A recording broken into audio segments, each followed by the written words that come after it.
Welcome back to Radiant Timeless Legends. Across the vast expanse of time and space, one figure silently watches over the cosmos, the mighty serpent Adishesha. From the moment of his creation, Adishesha has been revered as the King of Serpents, the divine protector, and the eternal bed of Lord Vishnu, supporting him as he rests upon the Kshirasagara during the intervals between the cycles of creation and destruction. But his story is much more than just a tale of power. It's a journey filled with devotion, cosmic responsibilities, and profound transformations.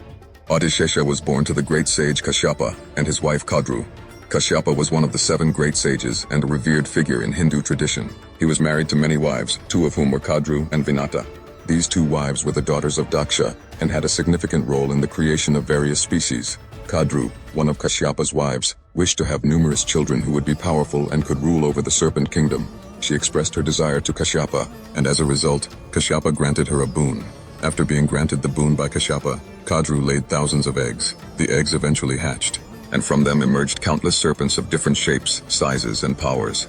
These serpents became the progenitors of the Nagas, the race of semi-divine serpent beings in Hindu tradition.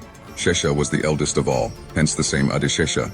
Some of the most famous serpents born to Kadru, along with Adishesha, were Vasuki, a mighty serpent who played a significant role in the churning of the ocean of milk; Samudra Manthan; Kaliya, a powerful serpent who had an important role where he battled Krishna.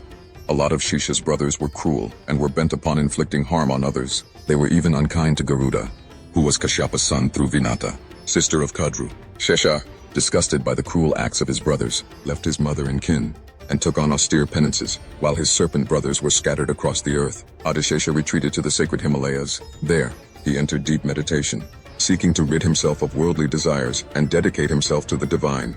Adishesha's dedication and unwavering devotion caught the attention of Lord Vishnu. Impressed by his purity and strength, Vishnu blessed Adishesha with an eternal role, to serve as his divine bed and protector. Adishesha's form became the cosmic foundation on which Lord Vishnu rests, as he preserves the universe. It is said that every time Lord Vishnu incarnates, Adishesha too descends in various forms to assist him in his divine missions.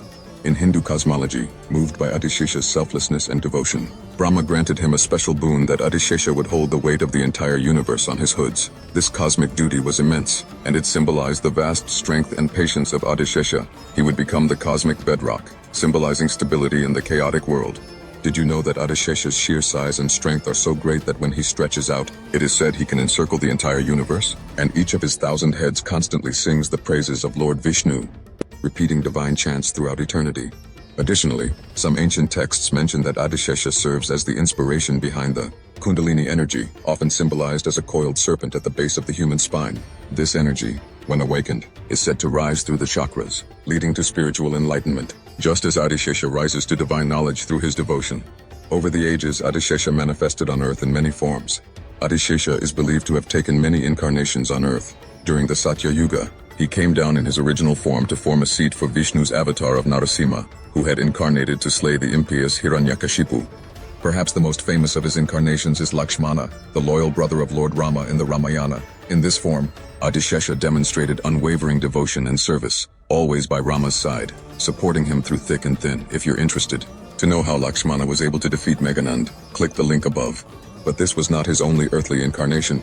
Adishesha also took the form of Balarama, the elder brother of Lord Krishna, during the Dwapara Yuga. As Balarama, he wielded the plow, symbolizing strength and agriculture, and was known for his immense power and strong sense of righteousness. He did not choose any sides during the war of Kurukshetra. Even today, Adishesha continues to be venerated in temples across India, from the iconic Padmanabhaswamy temple in Kerala, where Lord Vishnu reclines on Adishesha, to the many sacred shrines where serpents are worshipped. His presence is felt as a symbol of protection, cosmic stability, and spiritual power. Adishesha's image, coiled in divine splendor, serves as a reminder of the balance between strength and humility, power and devotion. In the grand scheme of creation, Adishesha's role is irreplaceable. He symbolizes the eternal cycle of life, death, and rebirth, the very essence of the universe. His bond with Lord Vishnu is a testament to the divine harmony between strength and surrender. As we reflect on the fascinating story of Adishesha, we're reminded of the importance of devotion, the power of patience, and the mysteries of the cosmic order. Thank you for joining us today as we delved into the origin and legacy of the King of Serpents. Don't forget to like, share, and subscribe for more captivating tales from Indian tradition.